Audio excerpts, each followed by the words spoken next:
आप सभी को बिहार मिथिला न्यूज में स्वागत है। बिहार राज्य विश्वविद्यालय अतिथि सहायक प्राध्यापक संघ आज पटना के गर्दनी बाग में है धरना पर। साफ सुथरी को मांग को लेकर बिहार सरकार को घेरा है। ये तमाम जो प्राध्यापक है विश्वविद्यालय के धरने पर क्या कुछ बोलते नजर आ रहे हैं, तमाम खबरें कर आप लोग को छोड़े जाते हैं और आप देखते रहिए बिहार मिथिला न्यूज। धन्यवाद। विश्वविद्यालय के टीचर धरना पे है सर। मांग है हम लोग का कि हम लोग अतिथि प्राध्यापक है महाविद्यालय जो पूरे देश में जब सरकार का शिक्षा निर्णय हो रहा था बिहार प्रदेश का, तो बिहार प्रदेश में शिक्षक नहीं है, डिग्रियां बांटी जाती हैं। उस संक्रमण काल में अतिथि शिक्षक का बहाली हुआ।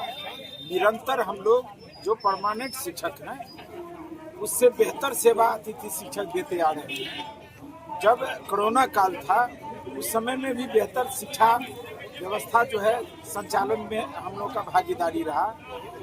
लगभग 7-8 साल हो चुका है।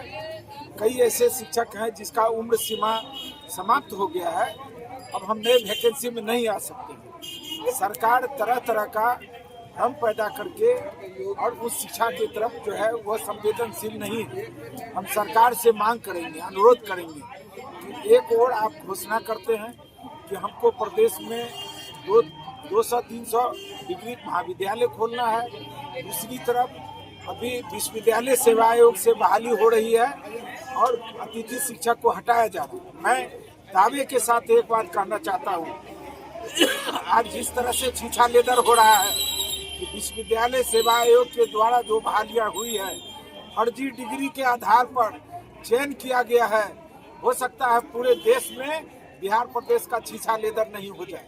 इसलिए माननीय मुख्यमंत्री जी से, राज्य सरकार से अनुरोध करेंगे कि आप हठधर्मिता को त्यागें और ये जो विश्वविद्यालय सेवा आयोग के द्वारा जो फर्जी बहाली का कुंडली खुलता जा रहा है, हम न्यायालय से भी मांग करेंगे कि आप इसे रद्द कीजिए और बिहार प्रदेश में जो बेहतर जो है शिक्षा व्यवस्था दे रहा है अंशकालिक शिक्षक, उसकी सेवा को 65 बार सुनिश्चित कीजिए।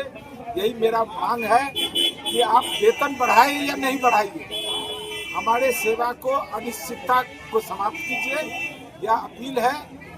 यही अपील के साथ हम अपनी बात को समाप्त। सदन के कई माननीय सदस्यों ने हम लोग को आश्वासन दिया है कि सदन में आपकी आवाज़ उठाई जाएगी। आज भी अभी आए हुए थे माननीय सदस्य बिहार विधान परिषद संजीव कुमार सिंह जी, उन्होंने प्रश्नकाल के दौरान आज भी प्रश्न उठाया है। उन्होंने यह भी कहा है कि बिहार में जो 213 महाविद्यालय खोले जाएंगे विभिन्न प्रखंडों में, उनमें आप इन अतिथि शिक्षकों को समायोजित कीजिए। वहाँ पर आपको शिक्षक नियुक्त करनी होगी तो उन जगहों पर इनको रखिए और सदन के जो विभिन्न सदस्य हैं उनके द्वारा आश्वासन मिला है वहाँ पर हमारी आवाज़। सरकार नहीं सुनेगी तो क्या से बड़ा आंदोलन आप लोग कीजिएगा सर? हम लोग आगे बड़ी लड़ाई लड़ेंगे और चरणबद्ध तरीके से लड़ेंगे।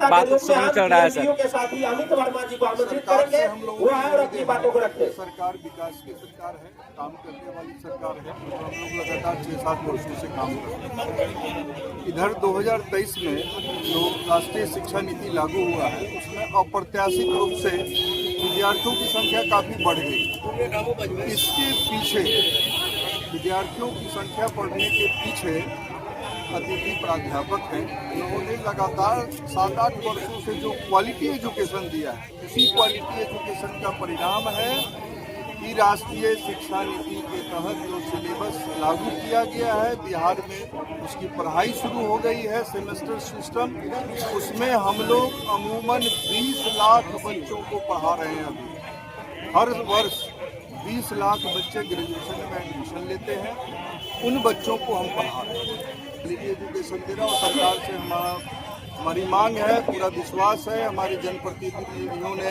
इस भरोसा दिलाया है कि सरकार आपकी मांग को पूरा करेगी।